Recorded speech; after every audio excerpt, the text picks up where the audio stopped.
Who does Jesus use to teach the religious leaders of the exemplary subject of neighborly and God's love? It was their enemies.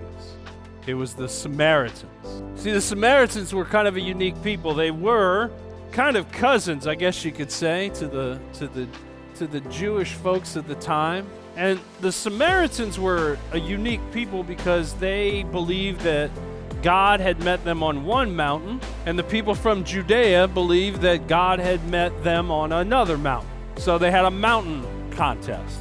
And in this mountain contest, the people with the most money and the most power and the most influence won.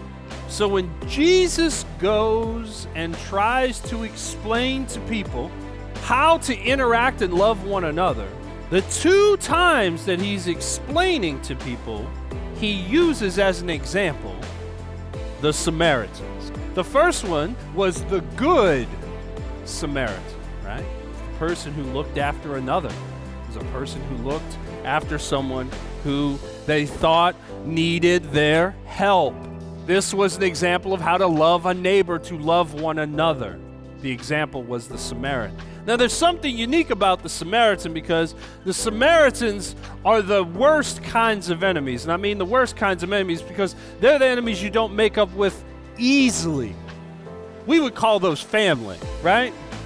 You get into a family dispute, and what are the worst kinds of disputes you get into? Those are the ones that you get into with family that go not just one time, but they go on for years and years, and then there's conflict, right? Because if you get in conflict with somebody, you get in a bad business deal, they can go their way and you can go your way. You don't have to see them again. But the worst kinds of enemies are the ones that you know, that are just like you. The ones you have to have a relationship with. The ones you see over a long period of time. The ones that if you had to reconcile with, you'd have to admit to your own faults as much as you admitted to how the other person might have wronged you. It's complicated, isn't it?